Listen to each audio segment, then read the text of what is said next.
Hello, ladies and gentlemen. Thank you for joining us. My name is Bob Parker, and I'll be your moderator today. I'll introduce myself and our panelists in 1 minute, but first, two administrative matters. First, we welcome questions from our audience, and you can pose your questions at the Q&A link at the bottom of your screen, and they'll pop up, and we'll try to get as many of your questions to the panelists as we can. The second thing is that towards the end of this webinar,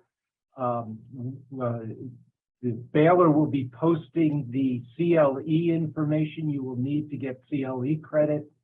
That will be posted in the chat feature. So be sure to look for that about 5 or 10 minutes before the hour. With that, let me just briefly introduce myself and then more importantly, our panelists. Again, my name is Bob Parker. I do civil litigation in Washington, D.C. at the law firm Rothwell Fig. But most importantly for these purposes, I have done a lot of internal corporate investigations involving companies like Fannie Mae, Boeing, the NASDAQ stock market, and Xerox. But I have very little experience in congressional relations. So I am on the faculty of Baylor's LLM litigation management program, and the Jim Wren, who runs that program, thought I could benefit from additional education myself. So he put me on as the moderator of the panel, and I'm looking forward to it. We could not have a better panel for this subject, and I am going to introduce my colleagues in alphabetical order, if I may. Alyssa DeCuna co-chairs the Congressional Investigations practice at WilmerHale, also here in Washington, D.C. Her practice focuses on governmental and internal investigations and crisis management to some of the country's major corporations. She's represented companies and individuals in congressional and white-collar and civil cases, and she has worked directly with dozens of CEOs who need preparation for congressional testimony. She has worked with or been involved in cases with all of the major congressional committees worth mentioning. Next, we have Mark Ryder. Mark is the chair of also here in Washington. No, in New York, I guess. I see your background is New York. I thought you were in DC. Mark is chair of Brown Rudnick's Crisis Management, Litigation and Government Response Group. And he also practices in the white-collar defense and investigations and compliance practices. Mark has worked in government in a number of important positions in several administrations, including important positions in the White House, in the White House counsel's office, and as special assistant to the president. And he also has had senior positions at the Department of Justice, including Deputy Associate Attorney General, in charge of most of the Justice Department, it seems. So we look forward to hearing from Mark. And last and certainly not least, we have Christina Moore. She's managing director of FTI Consulting, and any of you who are involved in litigation and litigation support know FTI Consulting. She's also based in Washington. She has years of experience working, first advising members of Congress as a senior staff member on matters relating to energy, the environment, and regulatory reform. She was herself a congressional investigator for a number of congressional committees, she was most notably, she was senior counsel for oversight on the Senate Environment and Public Works Committee, she also staffed the chairman of the House Oversight and Government Reform Committee. So again, we have a tremendous panel. So let me just start off with a couple of questions, perhaps starting with you, Alyssa. Maybe a little bit of a nuts and bolts primer for me and our audience. How would a typical investigation begin? And is there such a thing as a typical congressional investigation? And what can a company expect as they get, as they get drawn into the investigation? Sure. Thanks, Bob. And thank you for having us here and for that kind introduction. It's great to be with everyone virtually. This is a really fantastic program. As I've learned more about it, I think it's just it's a fantastic program, really impressive range of offerings. And so just great to be with you guys today via Zoom. So that's a great question, Bob, and you've hit on one of the key issues. Is there such a thing as a typical congressional investigation?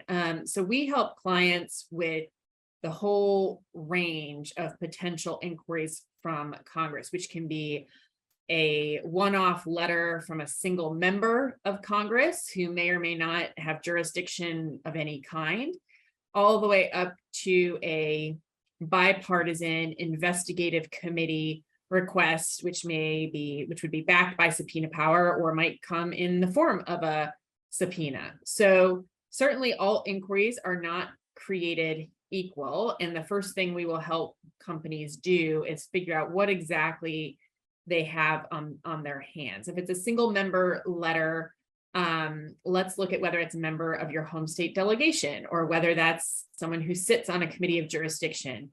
All of these letters are going to require some kind of response, always polite, always deferential, respectful of the role that our elected officials play, but it's certainly a very different kind of response, particularly where a request seeks sensitive documents or information. You're going to be thinking about that in a very different way if it's backed by subpoena power, rather than if it's a single member who just is looking for some more information. So that is definitely the first thing we are looking at when we're triaging for clients, is helping them figure out whether this is a 1, 2, 3, 4, or 5 alarm fire.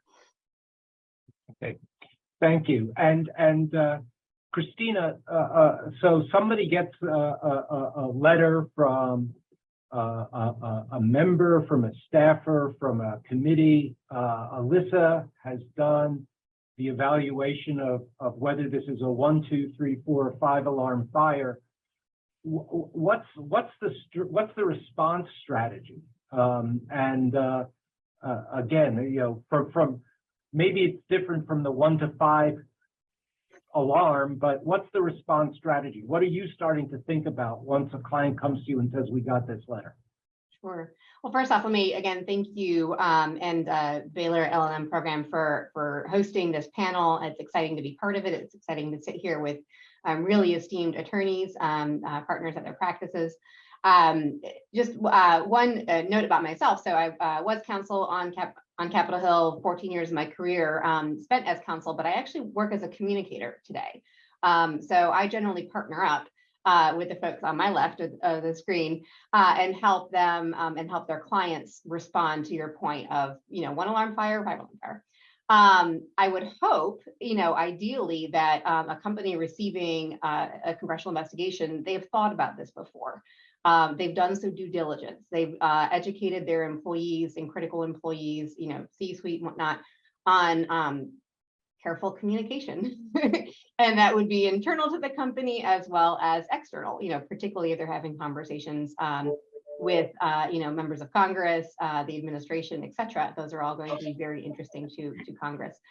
And, in addition, have they thought about internal organizations? So is the general counsel's office familiar and working alongside government affairs, familiar working alongside communications, understanding that it's really going to take a holistic response that requires the expertise of those different professionals to really survive, a 5 alarm fire and probably a 3 alarm fire. So that's kind of number one. What are we working with? Excuse me. From there, I think it's a bit of, surveying the landscape. What are the other complicating factors? Is there a DOJ investigation or an FTC investigation or a state AG investigation, right? That's, certainly important. And I think from a communications point of view, we're always listening to our lawyer partners to say, okay, we need your advice in terms of what are the bounds of what can be said to keep the company, safe from a legal perspective. But then we push the envelope a little bit on what else needs to be said in order to be compelling, in a response to a reporter or in the response to a member of Congress. So with that preamble, I can kind of run through, some preparatory steps. I would say in the case of, getting an investigative letter, requesting documents or requesting interrogatories or, depositions, you're going to need a holding statement, right? It's really good to know what your company's response is going to be if a reporter calls on, what does this investigation mean? Why are you being investigated? That needs to be vetted, right, by all the folks I just talked about. So what's your holding statement? Have you done some scenario planning? Have you thought about documents that might be leaked? Is there hot documents that you've turned over to Congress? Because, and I'm sure others can get into this later on, Congress doesn't have to keep them confidential. They rather enjoy sharing, hot documents and smoking guns, as we talk about on Capitol Hill. So what's your plan? Do you have a plan to maybe release that information early and frame it in your own way? Is that too dangerous? So what do you do about that, right? These are all conversations that we have, collectively. If you're facing a hearing, so that's probably the situation, most folks are familiar with. You're going to want to have prepared your own story, like, vetted, okay, what are my facts, right? What, not, just what are our company's facts, but where can we be questions? What are our weaknesses? What are our strengths, right? How do we say that in a way that is consistent with any potential legal obligations, but also interesting, again, to your stakeholders? Another great question is, who are your third-party champions? Who can be telling the story, your story, that maybe the company shouldn't be saying, right? For any variety of reasons. From there, you've got, the familiarity with members of Congress. Have you done a profile? Do they care about this issue? What tough questions can you expect? Is there an anecdote? I make widgets in your district, Congressman, right? How can you engage, in that live panel setting? And from there, murder boards, as we like to describe them, really just kind of drilling down and making sure that the presenter is not going to be caught off guard. From there, then there's a whole media preparedness. We, often will set up a war room. What information can we share with reporters ahead of time? Can we share the testimony ahead of time in hopes that will, receive some additional coverage?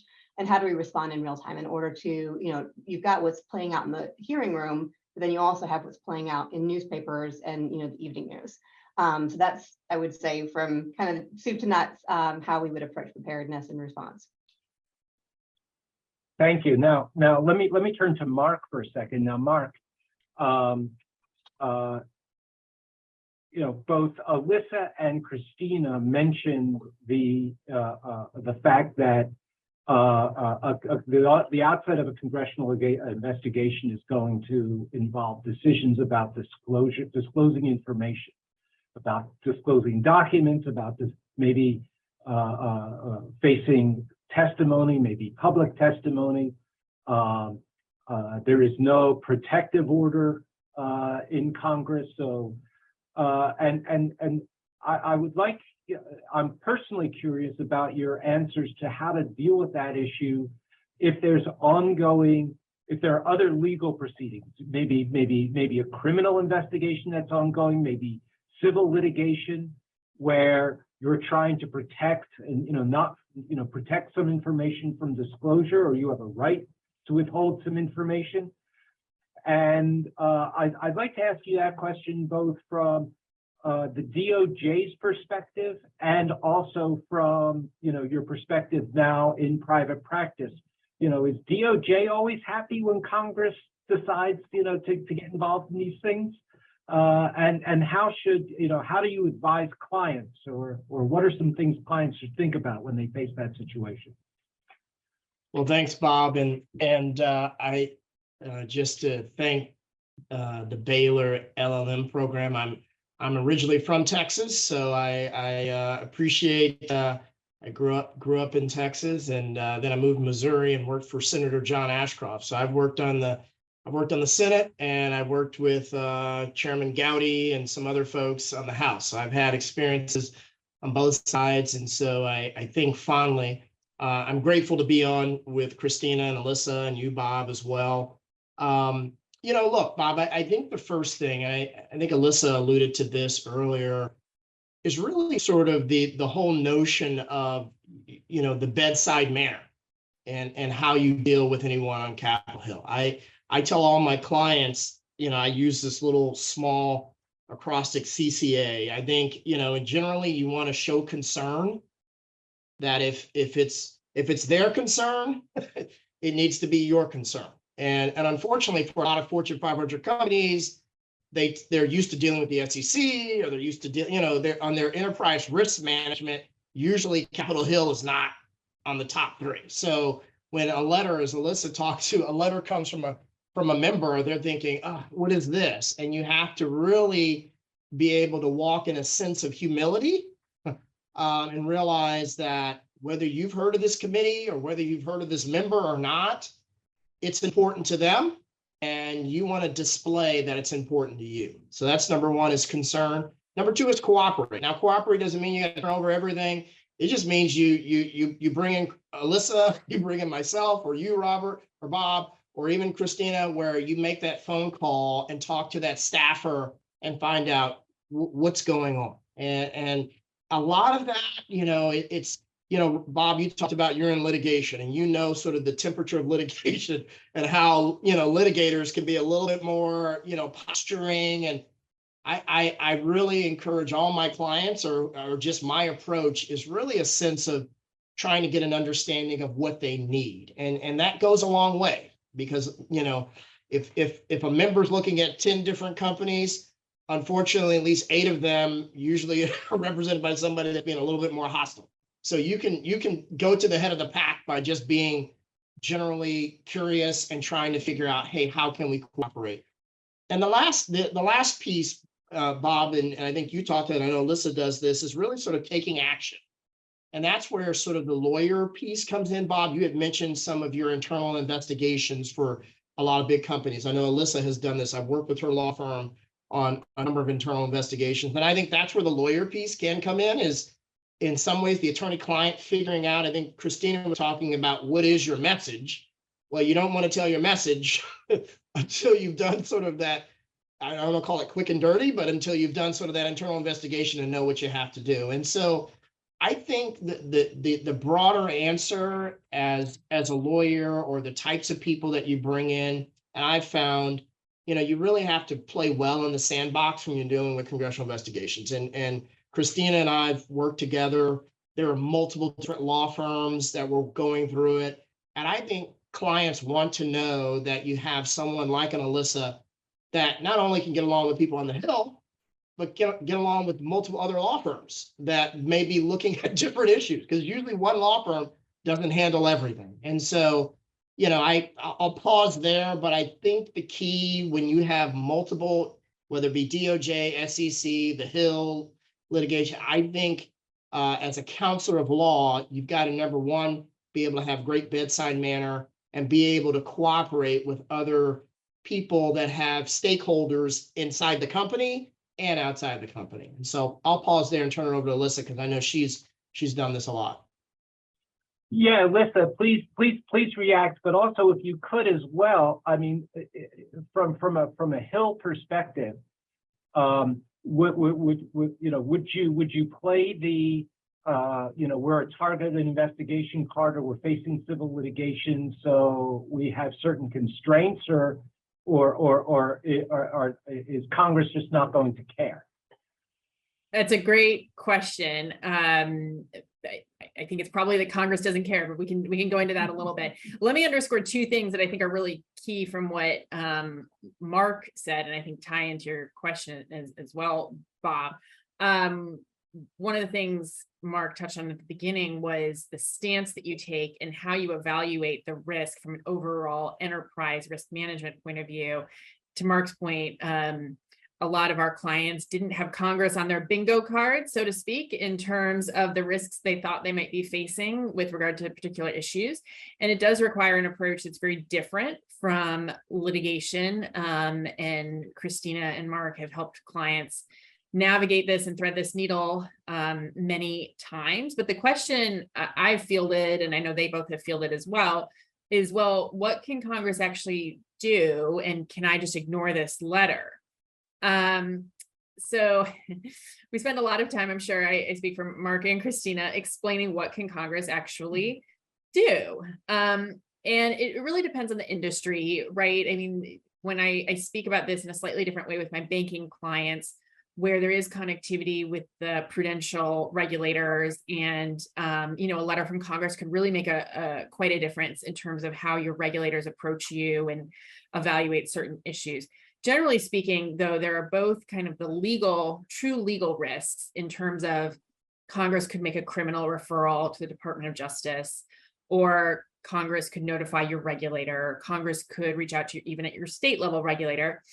That happens much less frequently than more risks that I would put more in the bucket of reputational risks, where there will be press around your ongoing communications with Congress and your failure to cooperate, for instance, or they feel like they are not getting what they need from you in a cooperative stance, which, as Mark touched on, is how you want to approach this. That doesn't mean sending everything out the door, but it does mean showing deference to the member and to their staff. This can be hard because sometimes the staff is about 22 years old and they're asking for your company's most sensitive intellectual property documents, for instance.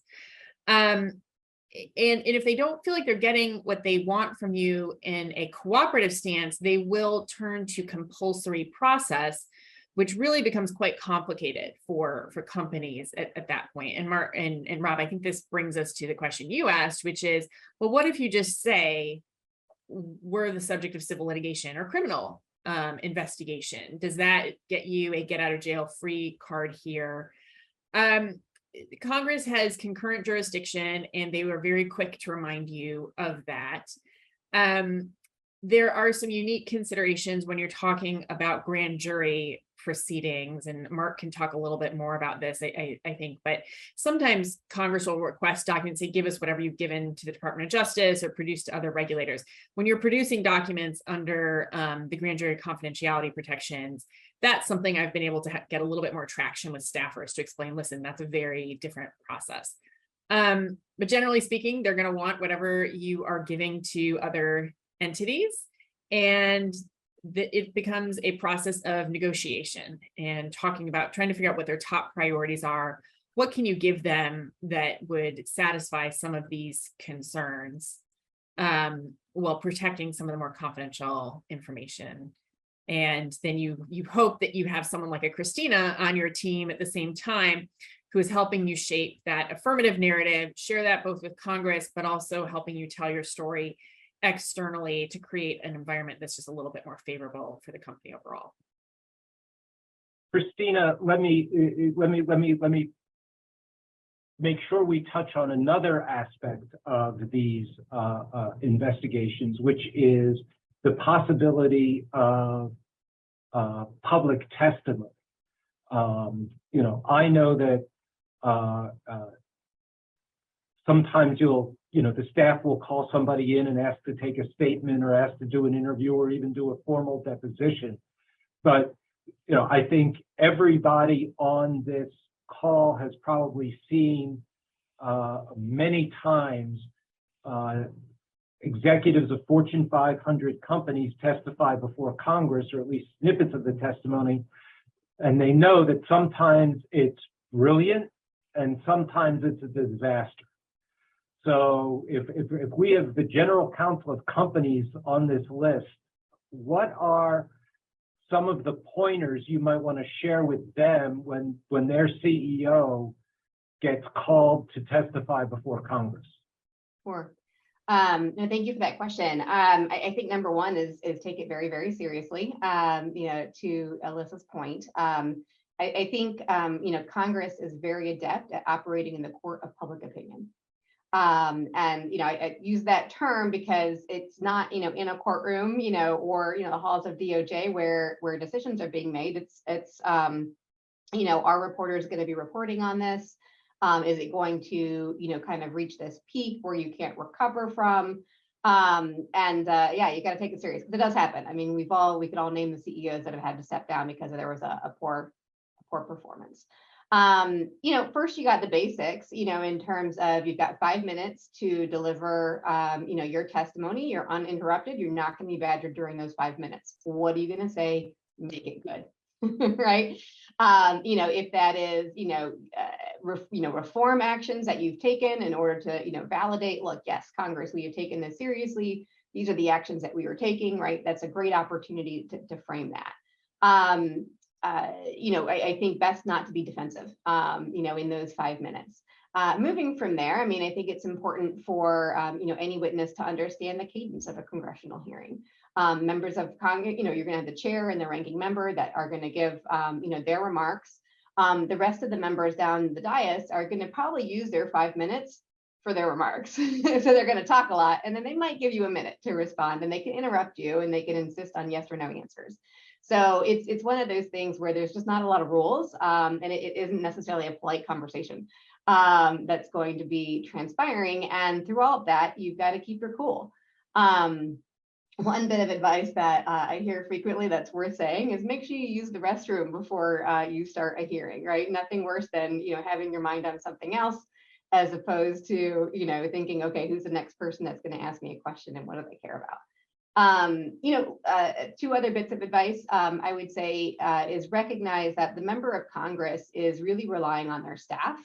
So as a former staffer, I would always say, like, the hardest thing about my job is, not only are you putting on this hearing, and educating the chairman, okay, here's how this is going to happen, here's how we have it organized. It's then going down the dais and you're asking questions in the moment of a witness through another person. Right. So it's actually kind of hard to be successful in that, and just kind of recognizing, and it's a bit of a calculated risk, but what is it that member really knows? Like, how passionate are they about this particular issue, or are they just kind of taking from the notes of a staffer? Last, I would mention, actually, and this is, I know, true in front of House Oversight. It might be other committees, but they have a practice of swearing in their witnesses. And so media loves this, raising your right hand and swearing to tell the truth, before Congress. You can look at, Akio Toyoda, when he came over to testify around the sticky gas pedal, comes to mind. The tobacco executives come to mind, but it's always a pivotal picture that is going to be featured in the news, in any publication. And that's going to be juxtaposed with, what's the company's position. I'll just add one tiny anecdote to Christina's point, which is one thing I think congressional practitioners probably noticed and just about nobody else did, is that when then Secretary of State Hillary Clinton had to testify in the Benghazi hearings, her lawyers negotiated for her to be sworn in before she actually went to the dais. So they never got the picture of her with her hand raised, which was, I thought, fascinating and a brilliant move by her lawyers. Mark, can you comment on that, since that was you probably? No need. No, I think Alyssa's right. I guess the only other thing that I would mention, just for corporations or companies that are listening and try to glean information, one thing I talk to my clients about, and I understand, I worked in house, and we all understand sort of the challenges of, general counsels and managing a budget. And oftentimes, you invest on what's on your desk as opposed to compliance. But, in some ways, in light of, and Bob, I don't want to jump a little bit, but in light of the more than likely change that's going to happen in the House, I do think there's going to be greater oversight and investigations. Usually on the conservative side, you would think it would go more to the administration. I think in light of sort of ESG, and I'm writing an article on this, and some of the movement, I think people are sort of suggesting that there's going to be greater oversight potentially on companies.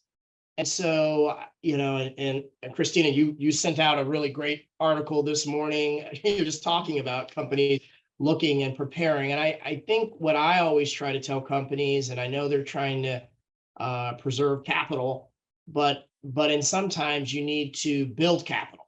It doesn't hurt to hire people like Alyssa or myself or Christina, or I have good friends like, my good buddy Will Michella at Brownstein that he does a little bit more on the lobbying, where you've got people that are on the ground and they sort of hear things, and you have those relationships, and those relationships are built. Because as much as that video of your hand being raised, a lot of work goes behind the scenes way even before that.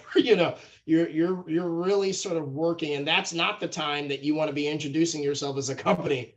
You want to be doing a little bit of those introductions and building capital and telling your success stories. I understand most companies are saying, I want to stay away from every government entity and I never want to see them. But that's where I try to encourage companies that have strong compliance programs. And in some ways, you're being able to tell your positive story. Everybody understands there's mitigators. No company's perfect. But you don't want to necessarily hide out until you get the letter or you've got to be called in. And so I encourage that sort of building capital, because we all at some point in life have to draw down. So, well, but you all have raised about 50 different questions in my mind. So let me throw out a couple first. Mark mentioned the possible change in the majority in one or maybe both houses of Congress. I'm terrible at predicting. Does it matter on a day-to-day, does it matter in terms of how an investigation is conducted? Clearly, if Republicans are in charge, they may have a particular focus, and maybe the focus has changed in this era, but they may have a particular focus, whereas Democrats might have a somewhat different focus. But putting that aside, so I'm going to ask three questions at once. Is there a difference in whether the Democrats or the Republicans are running the show? Is there a difference in is the enemy of my enemy my friend? That is, if you get a letter from a majority staffer or a majority congressman, should you be reaching out to the minority and saying, hey, you've got to protect me here? And to what extent do the staffs work together? I had always understood from personal experience that the Senate Oversight Committee was always, trying to work together, and had a reputation for that. I don't know whether that's true or whether it's still true, but can you give us some insights into the politics that's going on behind the scenes? I guess that's what I'm asking about. Yeah. Alyssa, Christina, Mark, you jump in. I've got my views, but I would love to hear the former staffer perspective first from Mark and Christina. So, go ahead. Lots of thoughts. Maybe in reverse order. PSI, the Senate Select Committee on Investigation, you're correct, does tend to be more bipartisan. They also tend to, not reveal as much, right? Like, what are they interested in? I would say they almost take the exact opposite posture of House Oversight, which is very much about headlines and definitely not bipartisan. That tends to be where the rebel rousers on either side gravitate to, and I think we could expect that again. Should Republicans take the House and potentially the Senate. In terms of, I think you were getting at maybe the methodology of how they conduct investigations. I mean, I think we all know that they would be, investigating different subject matter with different political priorities. I'm not sure if this is going to be controversial or not, but as a former Republican investigator, I learned all my tricks from Henry Waxman. His staff, and I think Dingell was the original master of congressional oversight, and a lot of Waxman staff who I have tremendous respect for, we're implementing Dingell's methodology. So I learned everything I knew from Henry Waxman because I served against him, working for Tom Davis, and then we had our own spin on it. So I can tell you that, my colleagues from, House Oversight, they are at House Oversight, Judiciary, in the Senate, MPSI. I mean, they've really spread out. And, they were tremendously Judiciary. I should mention, actually, a lot of them are at House Judiciary, tremendously effective at investigating. And I think our crew was maybe more pushing the envelope on investigating private companies. And the angle was always investigating private companies in order to, like Solyndra, right, to have criticism of the Obama administration rather than attacking the company. That might be a distinction as well. I think, Democrats have the reputation of maybe going after the company to get reform at the company, as opposed to the bank shot to get at the administration. I think it's possible that Mark, was talking about that. I don't know if you want to expand on it, but, I think Republicans might lean into Democratic tactics around, they want to see change, at certain companies, whether that be a tech company, a bank, that's been pushing ESG. I think you'll see them adopting some tactics that were super effective. Another thing to look out for is collaboration between state AGs and members of Congress. I think it's safe to say Democrats have been doing that for quite some time, collaborating between the two, but I'm starting to see more of that, from Republican state AGs. Just yesterday or last week, Texas AG, Paxton, joined a multi-state, investigation, into banks, around their climate policies, as discriminating against Texas businesses. Right, that's something that Republicans could easily, amplify by sending their own document requests or holding their own hearings. So fundamentally, I actually don't think that we're going to see too different of tactics, between Republicans and Democrats in how they conduct investigations, because we've all gotten a chance to see what works. So, Alyssa, let me ask you this. I'm going to tell a brief anecdote. A friend of mine, a number of years ago, was a senior official at an important government agency, and when a certain congressman who was chair of a committee was going after from the other party was going after him, and he showed up at a hearing, he was shocked that nobody from the administration's party, nobody from the minority party showed up at the hearing.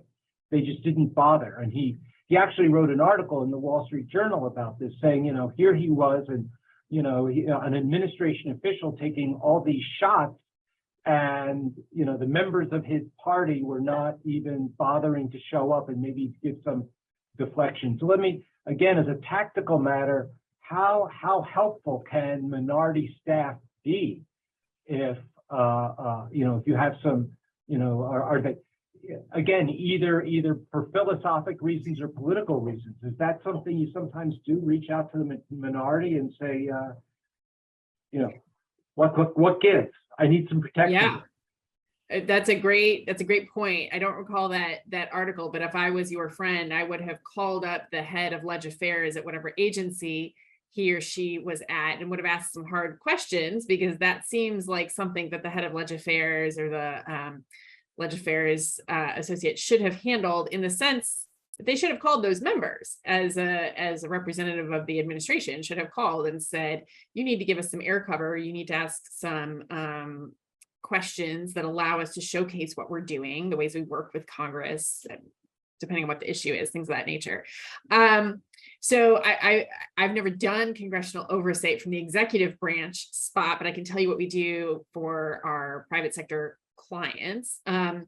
We try to go about almost all of these engagements in a bipartisan manner. As Christina correctly pointed out, there is obviously a very high degree of polarization in our current political climate, and that certainly spills over to the working dynamics on the committees, more on the House side than the Senate side. But we try to maintain good lines of communication with both sides on all of these matters.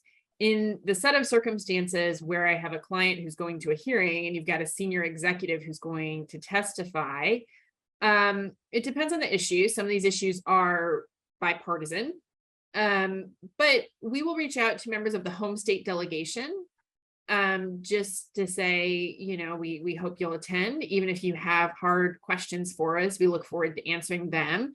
And hopefully you've done the legwork of building that relationship. And this isn't the first time you're calling your home state delegation, right? And it's not that you're looking for any kind of favors or special treatment, but often your home state delegation knows a little bit more about your story and your footprint and your values and the jobs that you create. And that's quite often a part of the story that will get overlooked in light of whatever the current most pressing set of circumstances are. On issues that tend to be a little bit more of a partisan nature, we will have communications with the minority. We present our affirmative story to both sides, but it could be that the minority is going to run with that a little bit more and ask you a few more questions based on your testimony and tell us a little bit more about your investment in this industry and the way that you are building jobs in America, or the way you've collaborated with Congress on these topics or things of that nature. Yeah, okay, thank you. Yeah, I think what I took away from that was that no matter what, the bipartisan approach makes sense, and obviously the hometown delegation is going to be an important point of contact. Yeah. Mark, I'm sorry. I was just going to say that Mark probably has a great perspective on this, given the various seats that he's held. So would love to hear that. I have another question for you, Mark, if you'd rather. Bob, whatever helps, whatever the audience wants. Let me, as I mentioned, I think at the outset, I teach at LLM's program, and I teach a course on internal corporate investigations. And one thing I tell the students is one reason to do an internal corporate investigation and then turn over the results to, if it's done independently and properly, turn over the results to a regulator, is that you get to tell your story. In other words, you get to put things in context. It's not necessarily picked apart in the same way it would be if you just had an AUSA or a regulatory agency coming in and doing an investigation on their own. First of all, do you agree with that? And second of all, does that work on Capitol Hill? Or is there a different approach you would take in order to try to get your story out there? Yeah, let me take that from sort of a 50,000 foot, maybe even a Myers-Briggs type perspective of the types of people that you're dealing with on Capitol Hill. They tend to be more relational, right? They tend, I'm not suggesting, I've worked with the IRS. I mean, there's a lot of emotional intelligence that goes into being a great lawyer, and especially when handling crisis management. And so, look, I'm not one that is quick to turn over a bunch of documents, even if I do an internal investigation. So I don't, quite frankly, I don't think that helps you. But I am, and you can do this on the DOJ side, or you're dealing with the SEC, the ability to, on the DOJ side, they call it a proffer, where the lawyers go in. You're not bringing in somebody from the company, or you're not bringing in your client. It's you sort of have reviewed the assessment, whether you're sitting down with an AUSA or DOJ, and you're able to give, some information, your view, your narrative of what's taking place. Everything may not have been completed, but you're at least sort of engaging with them and saying, look, once again, we're taking this seriously. We're looking at it. What are some of the questions, by giving a little bit of something, sometimes you can receive a little bit back of what and it's a nice position to say, hey, let me go back and take that back to my client. Let me get back to you. And so, look, I'm not one that go like sort of the silent, let me do my investigation, let me turn something over, and then they get quiet. My style is to try to engage and exchange, just having, I guess, been on the Hill, having been at DOJ, having done, types of, to me, the people that engage and show are willing to collaborate, I think they tend to do better in investigations, whether it be in the government's, the DOJ side, also than those that are totally silent. And so that's not always, the other interesting thing, Bob, and not to get off topic, but I thought this as you were talking, I thought about how interesting the practice of law, especially internal investigations, has been in light of sort of COVID and the pandemic. Alyssa probably and Christina probably spent, we used to go to the Hill a whole lot, used to be able to like pop into an office, you get a letter, and you tell, if you're representing a company from, Minneapolis, and they call you, you're like, okay, well, I'm going to be around the Hill. Let me just pop in and go. And like the whole sort of relational, hey, I'm on the Hill, walking the hills, having lunch at Rayburn. I don't know. I didn't do a whole lot of that, but when I was on the Hill, it just, that whole sort of Washington, D.C. scene of talking and collaborating and seeing your friends has really been a unique situation, I think, for all of our practice from, and in some ways, the leverage in some ways for the government could shift because they're just doing a telephonic phone call as opposed to, hey, I'd like to see you by Zoom, and I can, sometimes you'd be able to go in front of your client and say, look, I'm going to go in and talk to the staffers, and you're able to read not only what they're saying, but you can get a sense of like, hey, they're really busy, they have to run out, this is not a big deal. And so you lose some of that whole relational dynamic that could really give you intel of how serious and what the gravity. And so, that's just an interesting dynamic. Hopefully we're coming out of that, but it has been somewhat unique, even, as you talk about, testifying, over the past 2 to 3 years, people have been just doing it by Zoom, and that's a whole, I'd love to hear from Alyssa. That's a whole different prep where you've got somebody, you don't get the gotcha and the person yelling out, in the middle of the testimony, yelling and throwing paint or something. I'm not, whatever they're doing. But, so it's been, these past 2 to 3 years have been really a unique dynamic. We'll see how things play out, but not to throw something unique in there, Bob, but I just wanted to mention that. No. Look, we can say generally as lawyers, as communication specialists, as people in this business, and I'm sure our listeners have heard this as well. I think the practice of law has changed in many ways.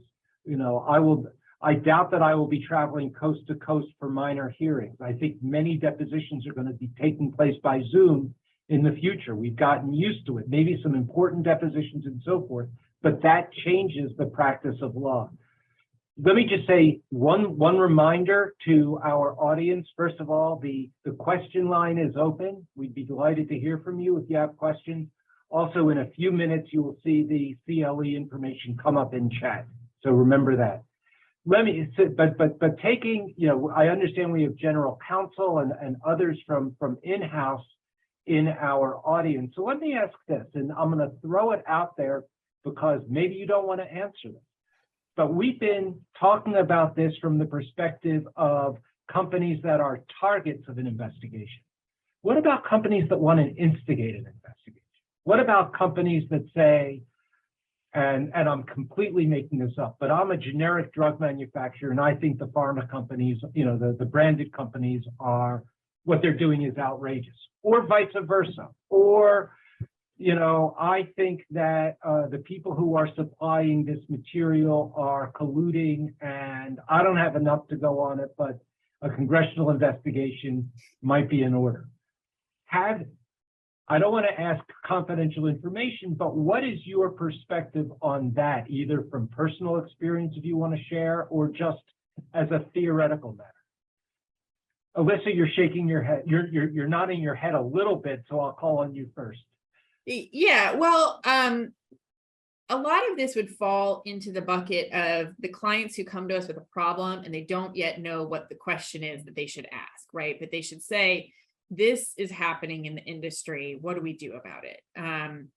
And that's when I usually loop in my public policy associates team. So that's our lobbying shop within Wilmer, and Mark probably does something similar. He also mentioned some outside folks that he works with on this kind of thing. And then it's really a question of how do we develop an affirmative strategy, and that could include petitioning members of Congress, less so from the oversight perspective and more usually, at least in my experience, on the legislative side, which is this is happening. You should know about it. We're the industry experts. Can we come in and brief you about it? And my public policy team will help us figure out who are the members that care about this issue, who are invested in this, and can help you implement a strategy around that. And then again, I know I sound like I'm beating a dead horse here, but Christina's team is going to help you on this too, right? Thinking about any strategy you have where you need to change and shape policy has to include a public affairs component. I'm sure Mark and Christina have their own viewpoints based on where they sit. So I'd be happy to jump in, maybe speaking from a former staffer perspective. Look, members of Congress certainly are the ones, holding the gavel and swearing in the witnesses, but it's the staff that's doing, the majority of the work. And so then how does the staff come up with an investigation, and make those recommendations? Because that's really where the chairman is relying. And I think it's incumbent on a staff person to they're reading the headlines. They see what Pats, they know their boss likes to be quoted, in papers. There's every office has a clips, package that goes out, here's where the boss was quoted, right? So if there is, an issue that's huge and it fits within your jurisdiction, energy and commerce, you can take any of the tech companies. Oversight has jurisdiction over everything. So you're looking for what are those headlines that can make my boss relevant, right? So obviously, if you're trying to get a member of Congress to pay attention to your issues, the press is a great way to do that, to Alyssa's point on a public affairs strategy. I would say there's also very influential think tanks and NGOs, both on the right and the left, that also make it their business to conduct investigations. Some neutral ones like POGO, right? They're, looking into, good government practices, who's, not meeting the bar, and they're putting out reports, right? Staffers are reading those reports. They're also looking at IG investigations, GAO, Library of Congress. So those are all, I think very influential to staff and to members in Congress, and to the extent that you can try to engage with those other investigative bodies that Congress relies on, that's a good way of getting your priorities paid attention to. Mark, did you want to jump in? Because then after that, we do one final question from the audience. And then, so Mark, if you wanted to jump in on sort of the offensive use. Sure. The only quick thing I would say on that is put a plug in for sort of the corporate compliance tone from the top. Look, you got to be careful what you ask for. I've had companies that are like, yeah, I know my competitors. Let's go into the SEC or the DOJ. Let's and look, at the end of the day, you need to make sure that you're organized, your camp, So I always, when companies come to me and they want to engage, absolutely, but we got to make sure that your narrative and your story. And so I think having a strong compliance program in place before you sort of run out and try to sort of tell someone else's story. But that would just be my only thought, because I think things, can quickly turn, anytime you're dealing with the government, can turn on looking back at sort of your own house, so to speak. So Bob, Okay. go ahead. You. Yeah, thank you. We just have a few more minutes. The CLE information has been posted. The question, I think, comes in two parts, and I'll ask the first part to Christina for a short answer, Christina, if you don't mind, and then to Mark or Alyssa. The first has to do with focus groups on response training. I mean, are you a big proponent of focus groups, getting a CEO out there, doing different statements to focus groups, seeing how it plays out in the public? Yeah. To John Q. public, as it were? Yeah, absolutely. I think research and message testing is a critical component. I would layer that in recommendations if it was a particularly hot topic that, it's not just a company issue, but it's a larger policy issue. Making sure that, what the CEO is saying, what your advocates are saying is actually resonating is very important. So absolutely, I would endorse that tactic. And our Mark or Alyssa or both, our questioner also talked about workshopping regulatory exposures. And I don't know if that's a term of art you understand. My assumption is that if I get a congressional letter, I'm also going to want to know what the consequences are in the executive branch and in the among the independent agencies. I mean, how much of that is a focus of what you folks do, and how important is it? Mark, do you want to talk about the way in which you would kind of assess parallel risk? I'll say one thing, and then I think Mark should talk about how he assesses parallel risks. I saw that question as well. And another way in which I would think of this coming up is we do a lot of kind of proactive issue spotting for clients, especially around the time when you have a potential change in executive branch or legislative branch leadership. So, right, we're coming up on the midterms. We've had a lot of clients reach out to us and say, hey, should we expect to be the targets of any kind of particular attention in the new Congress? And we'll do an issue spotting exercise for them. And it's along the lines of what Christina talked about in terms of how would the staff go about coming up with ideas for investigations? Well, let's use those same investigative and research tools, put on our staffer hats, and tell the company what we're finding. So that's one way in which we do that. And then Mark, would love to hear your views on kind of assessing parallel agency risks. Yeah, look, I think we mentioned the term sort of enterprise risk management, and I know that usually deals at sort of a higher level, broader, but I think it could be used, for companies that they should know sort of the committee jurisdictions where they would fall into.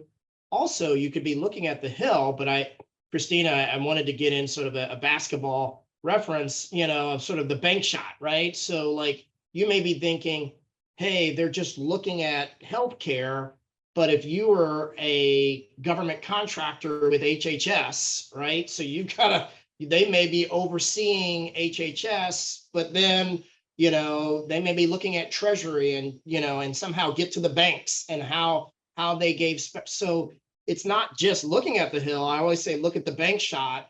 Absolutely. Because sometimes members go to the agency and then say, hey, you're doing this or that on behalf, and then they'll come and send a letter to the company. So I know our time is short, but I just wanted to throw in bank shot, Bob. So what do you think? Well, I appreciate that. And let me just take a little bit of credit for a prediction that I made at the outset. This was a great panel to learn from. I know I learned a lot. My clock says 1:59. It's just about to click to 2 o'clock. So let me again thank all of our listeners for their attention, for their support of Baylor Law School, and again give a most heartfelt thanks to Christina, Alyssa, and Mark for the work they put into this and for participating in the webinar today. So I think with that, we are adjourned. Thanks so much, Bob. Really appreciate the invitation, the chance to be here. Thank you, everybody. Thank you. Bye-bye.